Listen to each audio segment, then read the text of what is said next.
বন্ধুরা, দুদিন আগে আমি আপনাদের একটি ভিডিও বানিয়ে বলেছিলাম যে এক রাতেই ভারতের 5 জন সেনাকে বীরগতি প্রাপ্ত হতে হয়েছে। তার সাথে সাথে কিভাবে পাকিস্তানি জঙ্গলিগুলো হামলা করে আবার জঙ্গলের রাস্তাতে পালিয়ে যায় আর ভারতের সেনা তাদের ধরতেই পারে না। এই ঘটনার পরে সমস্ত দেশবাসী ভারত সরকারের উপর প্রচন্ড রাগান্বিত যে আমরা পিওকেতে অবস্থিত লঞ্চ প্যাডের ওপর কেন কোনো কারবাই করছি না, কেননা আমাদের সেনাবাহিনী প্রাণ নিয়ে আমরা কেন খেলা করছি, যেখানে মাত্র জাস্ট এক সুইচ টিপেই তো লঞ্চ প্যাডের নাম নিশান উঠিয়ে দেওয়া সম্ভব বা সম্পূর্ণ মিটিয়ে দেওয়া সম্ভব। জানি না ভারত সরকার এর উপর সঠিক স্টেপকে কবে উঠাবে, কিন্তু আজকে আমি আপনাদের মনকে শান্ত করার মতো খবর অবশ্যই শোনাবো। জানি না এই কাজটা ভারত করেছে না অন্য কেউ, কিন্তু এই ঘটনাতে পাকিস্তান অবশ্যই কাঁদছে, সব থেকে বেশি তো পাক আর্মি।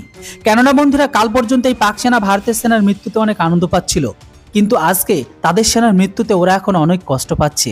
খবরে বলা হচ্ছে কালকে আফগানিস্তানের সীমান্তের কাছে পাকিস্তানের দুটো এলাকাতে ভয়ঙ্কর হামলা হয়, যেটিতে একটি ধামাকা পাকিস্তানের একটি সরকারি হসপিটালে করা হয়েছে, আরেকটি হচ্ছে পাক সেনার কার্যালয়ে।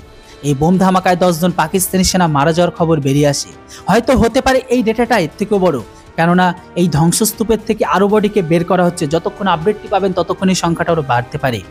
এই হামলাতে পুরো পাকিস্তানকে ভেতর থেকে হিলিয়ে রেখে দেয়, কেননা হঠাৎ দুজন হামলাকারী এসে পাকিস্তানি সেনা কার্যালয়ের সামনে নিজেকে ধামাকা করে। এই হামলাকে কে করলো আর কোন উদ্দেশ্যেই বা করলো সেটার সম্পর্কে কেউ জানে না। যদিও এটা পাকিস্তান ভাবছে এটা নাকি ভারতের জবাবি কারবাই ছিল, যেটিতে ভারতের 5 জন সেনার বদলা নিয়েছে। পাকিস্তান এক্সপার্টদের বক্তব্য এটাও আছে যে এখন পুরো তালিবান ভারতের ইশারাতে নাচছে, যেখানে তালিবানের কাছে টিটিপির অনেক এমন সদস্য আছে যারা তালিবানের জাস্ট এক ইশারাতে নিজেকে ধামাকা করানোর জন্য প্রস্তুত, আর ভারত তাদের সাহায্যে এই ধামাকাকে করিয়েছে।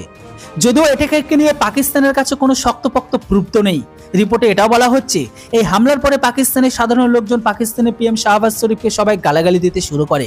পাকিস্তানের এখন সুরক্ষাকে নিয়ে সকলে চিন্তায়, কেননা এই মুহূর্তে পাকিস্তানের ঘরের ভেতরে কোনো যে শহরই নেই যেখানে এমন টাইপের বোম ধামাকা হচ্ছে না। যদিও বন্ধুরা পাকিস্তানের সালাকারদের কথাতে কতটা সত্যতা আছে সেটা তো জানি না, তবে আমি এটা অবশ্যই চাই যে পাকিস্তানের খেলাফ ভারত সরকার যেন প্রকাশ্যে অ্যাকশন নেয়, সাথে বাংলাদেশের ওপরও, যেন গোটা বিশ্ব এটা বুঝতে পারে যে ভারত, ইসরায়েল আর আমেরিকার মতো প্রকাশ্যে যে কোনো দেশের ওপর জবাবি কারবাই করতে পারে। বন্ধুরা, আপনাদের কি মনে হয় না আমাদেরও এই 5 জন যে সেনাকে হারালাম এর বদলে আমাদের অ্যাকশন নেওয়া উচিত?